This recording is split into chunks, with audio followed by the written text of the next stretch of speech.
kok defisitnya gede sekali ya, mencapai 0,93%, dan juga jumlahnya nggak main-main ya, 240 triliun gitu. Baru 3 bulan. Baru mungkin udah maksimal nih. Tapi yang fiskal, nih masalah di fiskal kan, masalah bukan moneter nih. Yang fiskal ini sama sekali tidak ada sinyal perbaikan. Kenapa pemerintah tidak bereaksi? Saya khawatir BI digunakan untuk menjual surat utang. Itu kan cetak duit, konsekuensinya makin banyak rupiah yang beredar, ya semakin berpotensi rupiah ini dibelikan ke dolar. Iya.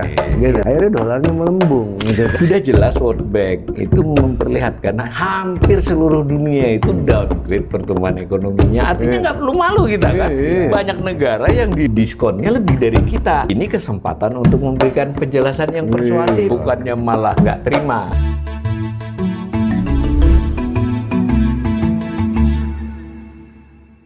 Salam cerdas, Ibu Bapak, saudara-saudara yang saya hormati, berjumpa kembali dengan saya di kanal Awali Rezeki. Kali ini sesinya Indonesia Economist Club. Ya ini sebenarnya kurang tidak direncanakan. Tadi saya ketemu di suatu acara, beberapa ekonom berdiskusi, ada kenalan saya, kenalan yang hampir sebaya, lebih tua dikit saja dari saya, tapi saya merasa kok dia lebih muda. Ferry Latuin.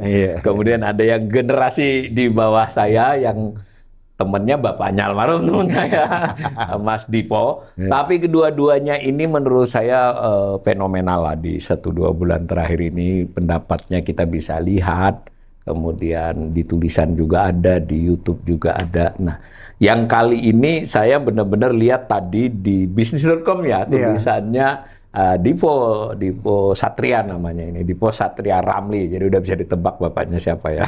Nah, Dipo Satria ini nulis itu tentang fiskal, tapi saya baca tulisan, saya isinya hampir semuanya tahu, tapi cara Dipo menyajikan itu lebih dari kemampuan saya menyampaikan, kan itu kita butuh nih.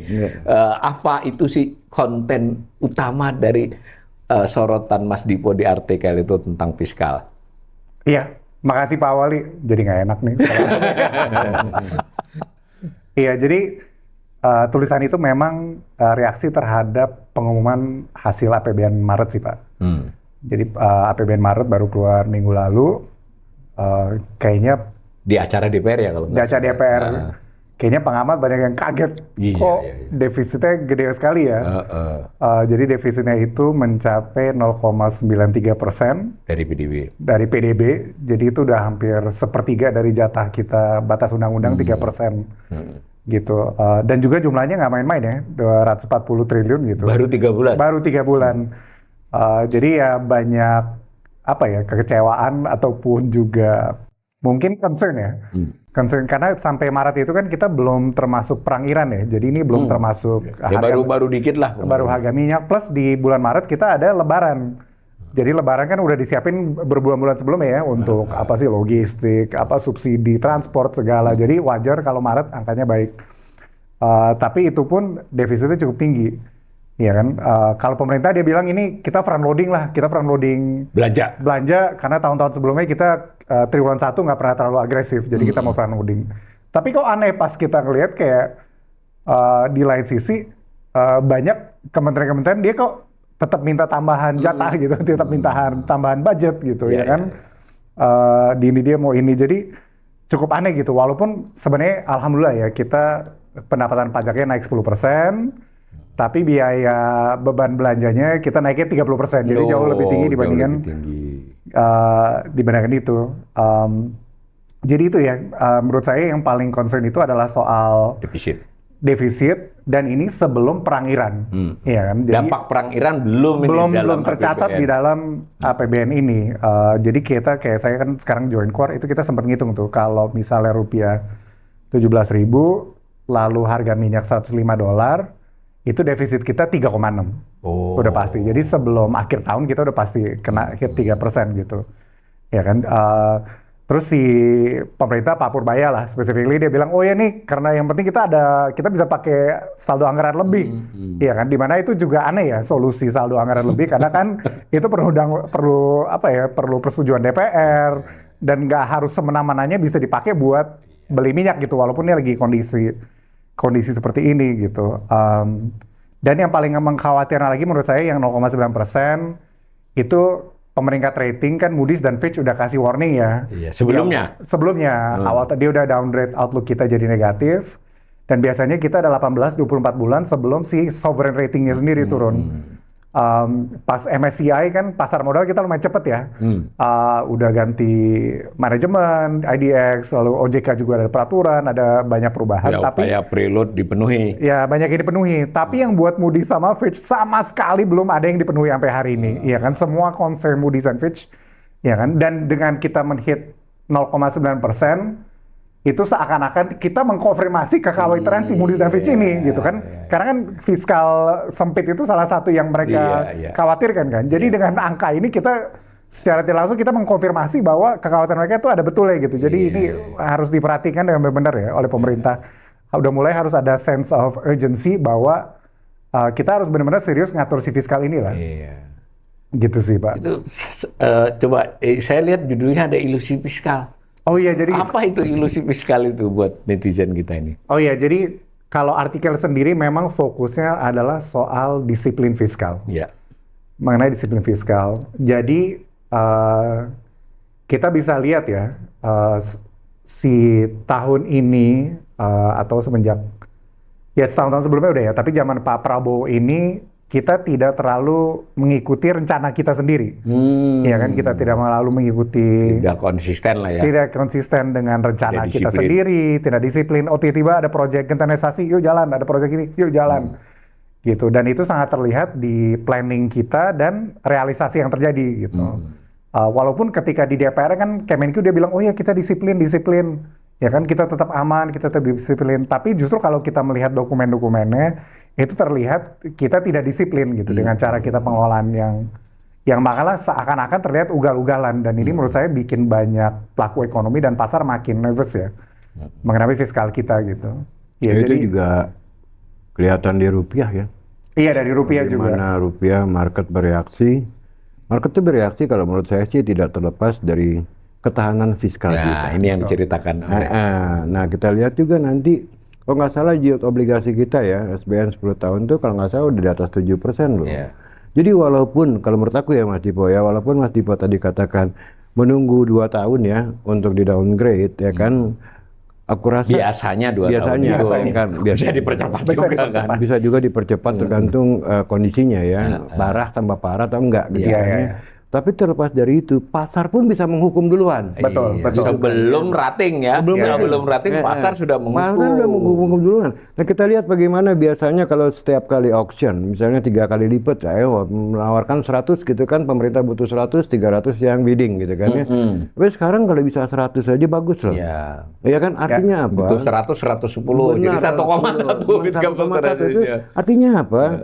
Ini kupon atau yield yang ditawarkan itu terlalu rendah. Gitu loh. Persepsi yang pasar. lebih tinggi kan. Betul. Kayak gitu sih. Betul. Ini poin menarik sih. Jadi saya juga dengar hal yang sama Bang Ferry. Jadi yang pertama, ini semenjak perang Iran ini, kita benar-benar setiap kali isu obligasi itu benar-benar sulit sih. Investor juga udah mulai hati-hati kan. Karena mereka juga nervous bukan karena Indonesia, tapi ya semua negara. karena semua negara bermasalah, dia juga nih uang saya taruh mana ya, iya kan. Jadi setiap kita kan tahun ini memang ada 800 plus triliun ya yang kita perlu refinancing kan. Itu terlihat ya kita kayaknya bakal agak kesulitan, makin lama kesulitan. Dan tahun ini kan kita fokusnya pinjaman jangka pendek tuh. Bung Ferry, kalau tahun lalu kita masih ada yang jangka panjang, kalau yang ini udah mulai jangka pendek jadi ada mismatch. Terus kalau soal di rupiah bener, jadi saya kemarin lihat cadangan devisa kita Bank Indonesia Drop tuh. itu kita terendah semenjak Juni 2024. Itu lebih dari 5 miliar dolar, mungkin 8 miliar dolar kali tadi ada yang bilang. Tapi segitu banyak kita BI benar-benar habis-habisan untuk menjaga rupiah gitu. Dan di kondisi seperti ini apa ya? Saya rasa sih BI mungkin udah maksimal nih.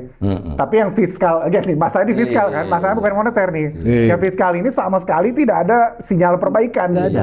Jadi ini yang justru ini masalahnya tuh utamanya di fiskal. Iya, ini kunci dari penjelasan di artikel itu. Ini menarik nih apa yang Mas Dipo katakan. Yang berdosa itu fiskal, yang harus mengaku dosa itu BI kan. Ya kan, untuk menjaga. Nah, sekarang kita lihat begini ke depan.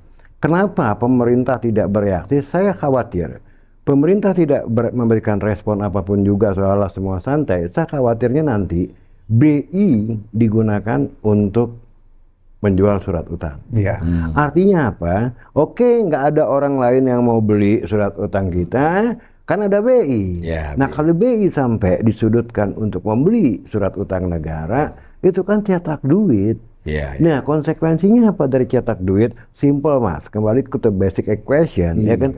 Semakin banyak rupiah yang beredar, ya semakin berpotensi rupiah ini dibelikan ke dolar. Iya. Gitu.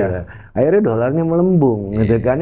Karena kuantitasnya kan berbeda nih. Ya, anggap kuantitas dolar itu given, tapi sekarang rupiah kok tambah banyak, gitu kan ya. Otomatis jadi murah kan harga rupiah. Nah, sebetulnya nih Mas Dipo, ya kan mungkin Mas Dipo juga sadar, BI sendiri kan bilang dolar ini overvalued loh. Iya, Ya kan? iya. Kalau berdasarkan ukurannya dia, saya yakin dia pakai real effective exchange Iya, kemahalan lah. Ini kan Iya. kemahalan nih, Iya, harusnya iya. 16.000 kan? Ya, harusnya 16.000, Iya, bukan tapi 17. sekarang udah 17.000, 100. 135 tadi. Iya. Artinya apa? Orang tetap membeli dolar dengan apa? Dengan ekspektasi bahwa memang ekonomi kita akan melemah, Betul. sehingga juga nilai rupiah akan melemah, gitu. Jadi harganya sekarang kemahalan, tapi karena dia punya ekspektasi di depan lebih mahal dari ini, dia tetap untung. Gitu loh. Penjelasannya itu ya, penjelasan. ya. Nah, kita connecting nih Iya, antara satu fiskal dengan Iya. moneter kan, Iya. kan itu polisi kan cuma dua, Iya, fiskal iya. policy and moneter. Nah, sekarang saya mau tanya sama Mas Dipo. Iya. Di situ dalam tulisannya saya belum selesai ya. Mas Dipo berpikir nggak bahwa kedodoran fiskal ini akan juga ditanggung ujung-ujungnya oleh BI by printing money? Saya mungkin nggak tulis ya, tapi I think tersirat ya. Iya, tersirat gitu ya. Tersirat lah ya. Heeh. Dan kita udah lihat kan dulu ada debt switching, ada program-program itu. Iya. Dengan Pak Thomas pindah ke Iya. ke BI Iya. ya kan awal tahun ini ya. Nah. Saya rasa sih itu pasti mereka jadi pilihan ya. Ya, memperlancar rundingan. Memperlancar rundingan.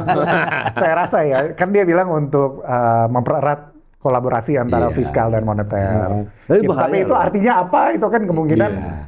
Jadi resiko ada sih saya pikir kalau Iya. BI, dan saya rasa apa ya, BI mungkin harus lebih keras ya, karena BI menurut saya udah mati-matian sih tahan Menjaga stabilitas lah. Dia udah benar-benar mati-matian menjaga stabilitas, tapi si fiskal ini kita benar-benar ugal-ugalan gitu. Iya. Jadi apa ya, only so much we can do di moneter ya. Iya, ini yang berbahaya ya. Artinya Iya, apa? Secara institusional, BI yang diharapkan tetap independen, Iya. ini akhirnya menjadi alat pemerintah gitu loh ya, untuk mendanai defisitnya. Nah, ini sangat bahaya Iya, sekali kalau menurut saya. Betul. Oleh karena itu, in the long run saya khawatir ya. Ini connecting lagi dengan Iya, iya. prediction nih ya, Iya, iya. tulisannya Mas Dipo nih. Saya tetap loh. Ini harus hati-hati karena by Juni atau Julai bisa-bisa ini 20.000 ke atas loh dolar. Beneran? Saya bukan akut, karena Iya, kita iya, punya iya. reason ya. Iya, Tadi iya. Ada reasonnya Nah, sekarang lah, kan iya. Mas Awalil yang punya data. Iya, iya, Bagaimana kepemilikan BI dibandingkan dengan asing? Iya. Tahu saya dari data beliau, kepemilikan BI terus over time naik Iya, terus, iya, ya asing kan? tetap. Asing kalau nggak salah terakhir turun Ya, ke terakhir 12,5% turun. Kalau beberapa bulan ini turun. Iya. Nah, ini kan udah bukti ya, Iya, terjadinya capital flight keluar gitu Iya. loh ya, dengan berkurangnya kepemilikan asing dalam porsi SBN kita gitu kan ya. Nah, tapi saya tambahkan lagi ya, seandainya itu yang dilakukan, saya khawatir ya, kembali lagi yang menjadi korban ini rupiah dan orang Iya. berburu dolar. Nah, di samping yield tadi ya, kalau saya bisa bilang nih, oil shock ini nih Mas, ini Iya. nggak pernah diperhitungkan oleh pemerintah ya. Plus nanti El Nino shock. Iya, El Nino Iya, shock iya. ini yang baru, El Nino shock. Nah, Mas Iya. Dipo, what do you think double digit inflation? Inflation. Ini double digit inflation. Iya, iya, iya. Kita jadi masih ngitung sih Pak, jujurnya. Tapi memang awal itu kita ada sempat ngitung kalau dia naikin BBM subsidi gitu. Itu udah di atas target BI langsung. Kalau yang subsidi dia naik bangsa 10.000 perak aja. Itu inflasi bisa langsung lebih dari batas 3,5% target BI. Ya kan, saya rasa benar kalau misalnya tidak di-manage dengan baik ya. Ya kan, jadi mungkin kan pemerintah tidak naikin BBM, which I think is a good thing. Ya kan, tapi yang cost-cost lain kan, jadi ada yang apa? Industri kan nggak disebut. Industri, Ya. petrochemical, apa plastik. Wah, itu kan ada. Itu menurut saya sih bisa terus kenceng ya. Iya. Oh. Iya. Dan jangan lupa kan imported inflation, karena Iya, tadi betul. kalau nilai tukar rupiahnya terus melemah, Iya. berarti harga barang-barang impor dilihat dari sisi rupiah kan naik, ongkos produksi naik. Oil double shock. Iya. Harga minyaknya Iya. naik, Iya. dolarnya juga Iya, naik. double. Base currency kita rupiah. Iya, iya, Ya iya. kan? Ini kayak bahan-bahan plastik. Itu Iya, iya, naik betul.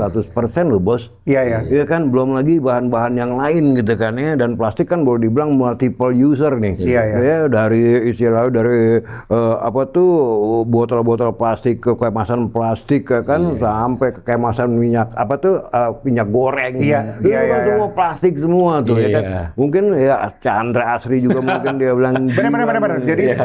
si plastik itu hampir 30 tahun terakhir itu nggak ada major investment globally. Ini jadi pemain-pemain lama semua. Iya. Iya kan? Jadi saya kemarin juga ketemu beberapa klien gitu, saya bilang, ini kita harus accept the new reality nih.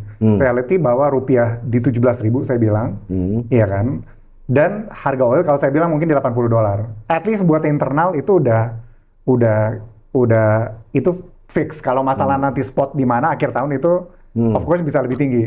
Tapi buat perhitungan internal itu udah harus mulai itu 17.000 sama ini, dan itu benar mempengaruhi semua faktor. Jadi saya ada beberapa klien tuh kita pilih-pilih tuh Pak. Oh yang ini kena nih agrikultur. Oh yang ini enggak. Yang ini. Jadi emang udah benar-benar harus ini the new reality gitu. Iya. Kita jangan pemerintah mau deny ya urusan dia lah ya. Maksudnya pemerintah nggak mau mengakui. Cuma kita sebagai pengusaha, pelaku ekonomi udah harus mengakui kayak oh 17.000 dan minyak di $80 ini the new reality gitu. New reality ya. Itu menurut saya konservatif loh. Iya itu konservatif. Iya, konservatif. Oh, konservatif. Konservatif Cuman banget loh. Saya baru baca Nanti kita berita. revisi lagi, coba Iya. per sekarang gitu ya. Salah hari ini. satu lembaga sekuritas di Indonesia itu buat simulasi dan diberitakan. Oh iya, dia saya lihat. buat bilang normalinya itu nanti 18.000. Iya, Dia iya, tuh saya lihat. bukan bilang normal tuh 18.000 Iya, loh. iya, iya. Itu bukan saya loh ya, bukan pengamat, pelaku ini. Iya, iya, iya. Nah, yang berikut lagi kan banyak informasi termasuk dari narsum saya, nanti saya coba tanya kedua narasumber saya ini. Ya, harga yang sering disampaikan itu kan harga komoditas berjangka kan minyak. Iya. Ketika dia dibeli sampai ke sini, Iya. itu persoalan lain muncul. Karena asuransi. Nah, ada asuransi, ada Iya, iya, freight iya. karena nggak boleh lewat Selat Iya. Hormuz. Iya, iya. Nah, kan tadi Mas Dipo juga japri saya menginformasikan beberapa hal. Kalau dikaitkan dengan itu, gimana sih sebenarnya? Ya harus straight saja nih soal BBM kita, soal LPG kita. Iya, iya, iya. Itu gimana, Mas? Kalau saya, jadi Mas Dipo ya, maaf saya potong ya. Iya ya Pak. Mas Dipo tadi kasih estimasi sangat konservatif sekali 80. Sebab apa? Fakta ini hari adalah Selat Hormuz ada di tangan Iran. Iya, Berbeda iya. loh ya. Iya, of course. Ya. Nah, saya harapkan mungkin nih ya ini bisa 100 di atas 100 selama lebih dari setahun. Kalau Minimal sampai ke kita segitu ya. Iya, minimal gitu kan, mungkin juga Sampai ditambah ke kita, asuransi dan segala asuransi macam. Nah, sekarang ya kan yang menjadi pertanyaan, kalau kita pakai skenario itu ya kan, harga minyak average di atas 100 ya kan, suatu asumsi yang bukan tidak masuk Iya, akal iya. ya kan ya. Of course. Lantas dengan tekanan rupiah, tekanan APBN yang mana rupiah juga bisa lo ke 20.000, bisa banget bos. Saya yakin banget. Satu, simpel ya. Ini harga minyak yang tinggi, satu yang bikin bahaya apa? Twin deficit. Oh, Iya. twin deficit. Twin deficit. Iya. Jadi bukan cuma APBN aja, tapi juga trade kita. Iya. Nah, kalau Current account ini ya. current account. Nah, kalau current account kita defisit, budget kita defisit, twin deficit ini, spekulator like Soros, Dia habis. habis. Itu doang acuannya. Iya, iya. Spekulator acuannya dua. You have twin deficit, and I think it is sustainable. It is no longer bearable. Iya, iya. Iya. Go ahead. Jadi twin deficit itu defisit fiskal udah jelas. Nah. Yang satunya defisit transaksi Berjalan. berjalan. Yang suka diumumkan pemerintah tuh hanya barang. Iya. Nah, yang dimaksud Prof. Peri Iya. itu ya yang standar dianalisis Iya. itu current account, barang dan jasa. Jasa. Nah, Iya. tahun kemarin kita masih surplus tipis. Iya. Tahun ini kelihatannya Iya. bisa defisit. Ini gitu hati-hati. kan. Saya Twin berpesan deficit itu. ini. Saya berpesan sama pemerintah, jangan anggap enteng ya. Seandainya APBN udah ketahuan nih, defisit ketahuan. budget. Udah nggak bisa diapa-apain. Hati-hati dengan current account. Iya. Kalau ini sampai defisit, ya kan, whatever you say, spekulat, hedge fund bos, rupiah tuh sebetulnya itu soft currency bos. Ya. Sedangkan iya, hard currency aja kayak pound sterling ya tahun 92 ya. Bagaimana dihajar sama Soros? itu hard currency loh. Hard Itu currency. currency yang bukan Iya, currency iya. abal-abal gitu Iya, kan. Itu collapse loh. Iya. Apalagi yang soft currency ya, kita tuh termasuk bukan cuma soft aja, the worst currency loh. Bener Mas. Kemarin-kemarin saat mata uang lain Jadi batuk dikit ya. menguat, ya kita melemah terus. Iya. Ya kan berarti kan there must be something wrong with our currency and with our economy. Iya. You can imagine fund besar kayak Soros kalau dia melakukan spekulasi. Iya. For sure. Itu Sekarang bisa. pelakunya bukan Soros lagi. Iya banyak hedge fund. BlackRock, Iya, banyak. Daniel, Bridgewater.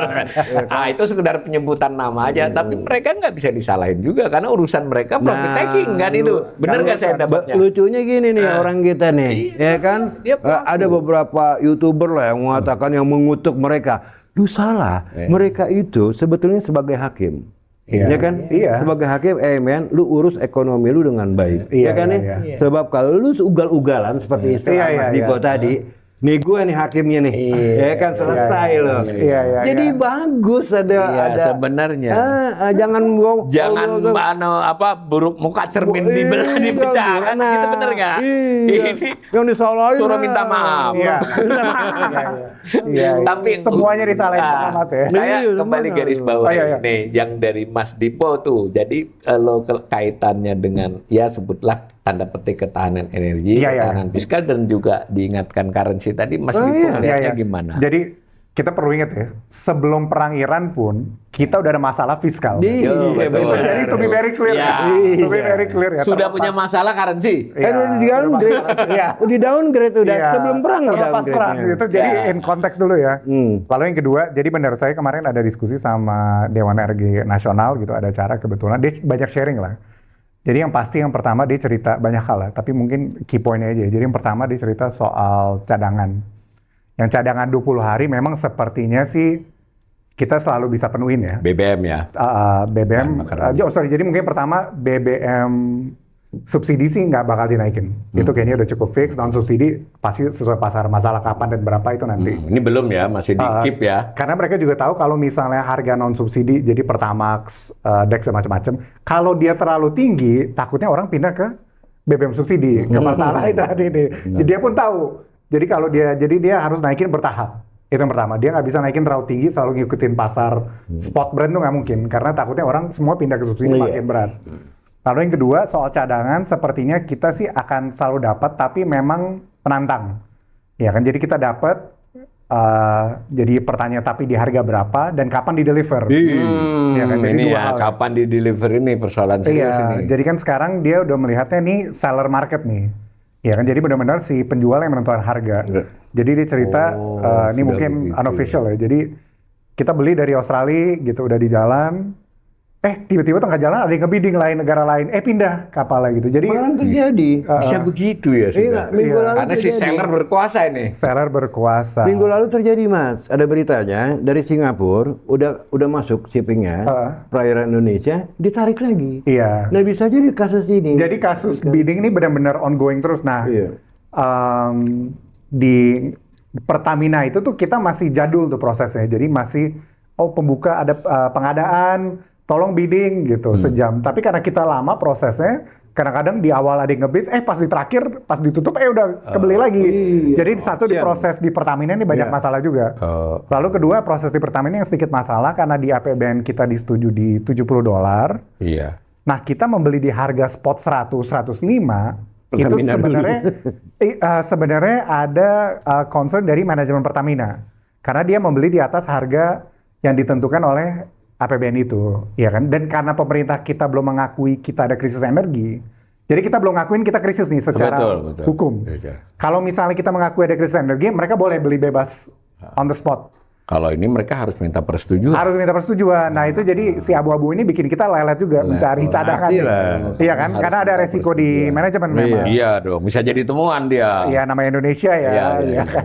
Jadi itu another thing I thought was really interesting. Lalu ketiga dia bilang dia lagi ngupayain buat ningkatin cadangan itu ya. Cuma kan nambah si cadangan itu kan nggak cepet ya. Nggak bisa. Perlu investment besar, juga returnnya nggak gede-gede banget. Mau jadi sebulan, mau jadi 2 bulan bahkan. Jadi dia lagi mengusahakan menggunakan cadangan-cadangan ada, misalnya dari PLN, atau misalnya dari Shell yang nggak kepake dia mau sewa gitu. Jadi konsepnya nambahnya bertahap lah.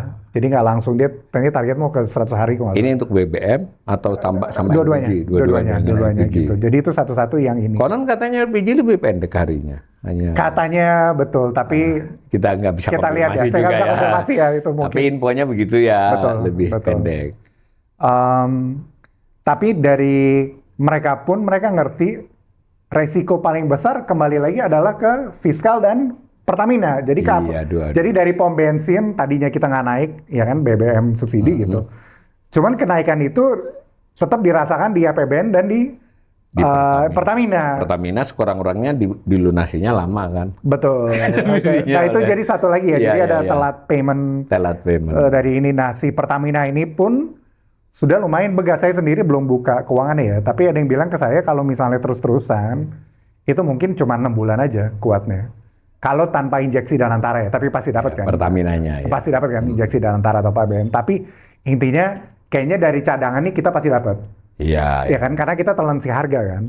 Nah sekarang jadi pertanyaan balik lagi kita di diskusi awal, fiskal kita kuat nggak kalau kita terus-terusan di harga 100-105. Ini salah gitu. seorang. Jadi kayaknya nggak ada kan sempat ramai ya soal apa panic buying apa segala. I think that is a less of a concern. Itu kayaknya nggak terlalu concern besar. Again, sekarang resiko paling besar ada di fiskal dan Pertamina. Karena begini, si Pertamina ini menurut beberapa analisis kalau 6 bulan ke depan dia kuat karena kas terakasnya ada besar. Tapi setelah 6 bulan kalau dilanjutin dia juga rawan. Gimana Prof tentang ini? Iya, udah sepakat kita semua. Kita perlu buffer. Cuman masalahnya kembali lagi kalau buffer tadi kan kalau kita nggak kuat lagi fiskal kita 6 bulan, satu kan utang. Atau memangkas pengeluaran yang memang tidak perlu. Padahal ngutangnya lagi susah nih. Orang yang paling banyak kan? berutang. Makanya saya rasa semua ekonomi yang waras pasti setuju sama kita ya. Artinya ini MBG ini the root of all evil loh. Iya. Ini 335T ini sebetulnya bisa dipakai untuk menopang kita punya potong 250 itu udah longgar kan. Nanti tambah yang lain-lain bisa 300 masuk kan hitungannya tadi.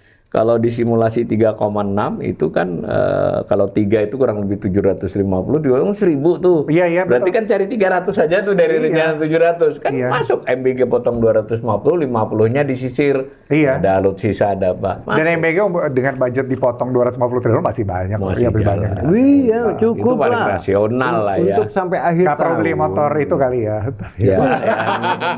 Motor lah, beli truk lah, beli pick up lah. Dan itu kan belum tentu dipakai, atau operasinya belum jadi, gimana? Itu kan salah satu juga yang saya pernah diskusikan sama Dipo ini, bahwa kebijakan ekonomi itu kan satu hal. Kemudian mengkomunikasikan kebijakan itu hal lain. Komunikasi ini bisa membangun sentimen positif, bisa membangun sentimen negatif. Dan tujuannya ya anggap saja rakyat dengan pelaku pasar. Kalau rakyat ini agak gampang dibangun-bangun sentimen. Tapi kalau investor kan rasional kan. Gimana itu? Apakah cara mereka komunikasi bahwa itu Bank Dunia salah ramal, kita ekonomi bisa tahan, nggak perlu naikin. Ini menurut Dipo cara komunikasinya nih, ini kalau substansinya udah tadi ngomongnya. Iya. Kayaknya emang minus sekali ya komunikasinya terlihat ya. Jadi saya baru baca artikel di Bloomberg. Baru 2 hari lalu gitu. Itu dia masih quote soal Purbaya attack yang analis dari Citibank itu loh. Sampai hari ini masih diangkat. Jadi masih diangkat gitu soal itu. Buruk, jadi dia bilang Purbaya yang pernah komen ini baru dia cerita gitu. Tapi intinya apa ya? Pasar itu nggak bisa ditantang gitu kan. Pasar itu nggak bisa ditantang ya. Dan again kan semua ini karena kurang klarifikasi ya. Iya kan, maksudnya menurut saya pemerintah bilang aman-aman kita pakai dana SAL ini kan kayak kan kita juga ngerti ya SAL itu nggak boleh suka-suka gitu. Jadi terkesan mereka nggak ada solusi, komunikasi ngasal. Ya kan mungkin Bung Ferry kali yang suka ditantang sama. Kan kalau komunikasi kayak gitu kepada kalau kepada anggap saja masyarakat yang ya mohon maaf ya mungkin tidak mau melototi APBN itu mungkin bisa menenangkan atau ya udah begitu ya. Tapi kalau pasar, investor, analis, investor pasti punya analis kan? Betul. Mesti kan bisa baca. Ini omongan berlebihan. Betul. Beliau malah kena langsung disebut nama. Iya. Kalau sorry boleh bentar. Jadi yang pasar ini menurut saya we're sending all the wrong signal. Jadi semua sinyal yang kita kirimkan kurang baik sih.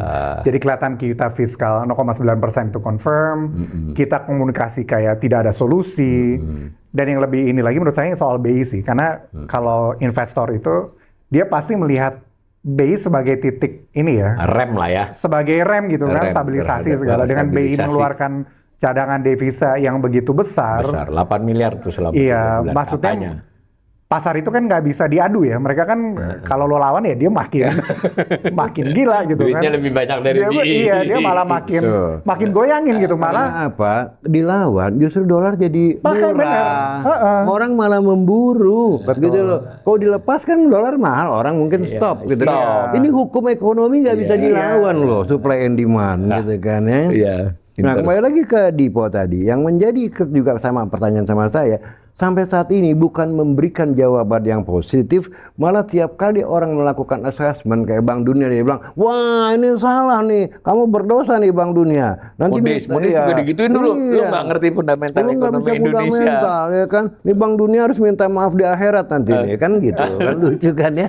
Nah kayak gini-gini, ini kan jadi lawakan, Iya. gitu loh ya. Purbaya harus tahu bahwa kok, nah kita kembali ke komunikasi kan, Iya, ya komunikasilah yang memang bisa dipahami oleh market dan tidak lucu gitu loh. iya. Ya kan kayak gini kan lucu, dia bilang, wah ini minta maaf, ini offside segala macam. Kamu kan cuma S2, saya S3. Nah, it doesn't make sense, man. Boleh saja pemerintah mencoba membangun sentimen positif, menceritakan kebijakan-kebijakan dari sisi yang positif kan, tapi nggak segitunya ya kira-kira gitu. Kalau Pak. saya punya ide gini, ya kan, harusnya pemerintah menerima semua masukan dari ekonom-ekonom, semacam membuka open discussion, ya kan, dengan para pakar-pakar. jangan di satu luar. arah ya. Jangan satu arah. Dengarkan di luar sana ngomong apa, oh make sense apa enggak, ya kan. Nah sekarang kalau saya jadi government, if you say it is wrong, what is the right one? Kan ringan jadi. Ada diskusi ya. Ada diskusi, ya kan. Ya saya tidak menutup diri, saya menerima masukan-masukan dan saya mengambil kebijakan berdasarkan masukan-masukan dari para expert. Kan gitu. Ketimbang selalu salah, gue yang benar. Gua yang benar. Kan aneh gitu loh. Ya, ini bukan ngeritik loh, ini masukan juga buat pemerintah loh. Itu Apa Po? Penutup Po? Iya setuju. Jadi kayaknya Ini penutupnya beliau begitu. pemerintah kayaknya udah mulai lebih terbuka ya soal situasi kita saat ini. Ya kan gimana pun juga jangan sampai akhirnya maksudnya masyarakat luas yang terkena dampak ya. Misalnya, oh ya kita telan kerugian harga minyak di APBN gitu. Tapi tapi kita rencana naikin pajak ya. Ya kan itu sebenarnya lebih merugikan. Ya kan itu kan merugikan, kan udah ada diskusi kan mau naikin pajak e-commerce lah beberapa. Ya kan jadi jangan hanya ditelan, menurut saya pemerintah harus terbuka seperti Bung Ferry bilang, kita benar-benar harus diskusi, malah kalau bisa ya debat terbuka ya. Iya kan, agar semua memahami posisi gitu. Iya kan, saya rasa dengan, apalagi sekarang ya, keterbatasan informasi itu transparansi sangat-sangat terasa ya, dibandingkan periode-periode sebelumnya. Jadi wajar kalau ekonom salah ya, karena kita orang luar gitu kan, kita hanya bisa menggunakan apa data yang kita karena punya. datanya dikekepi begitu. Iya, kalau data ditutup-tutupin kita juga, Iya, ya kita suka-suka bisa kita aja kan. Iya. Lagi dipalsu-palsuin, wah. Aduh, jangan sampai. Dan sebetulnya ini menurut saya sih momen. Kan sudah jelas World Bank itu memperlihatkan hampir seluruh dunia itu downgrade pertumbuhan ekonominya. Artinya nggak perlu malu kita kan. Banyak negara yang di diskonnya lebih dari kita. Betul. Ini kesempatan untuk memberikan penjelasan yang persuasif kan. Bukannya malah nggak terima. Begitu ya, ini saya kira diskusi yang menarik. Tapi karena kami tadi sudah seharian diskusi, ini udah sisa-sisa tenaga ini. Saya bawa ke sini, mudah-mudahan bermanfaat untuk menjadi bahan pertimbangan, renungan, pemikiran, dan bahan untuk bersikap semua warga negara. Karena saya terus terang mulai gerah juga. Menurut saya warga negara punya hak untuk bersikap atas segala topik-topik besar di negeri ini.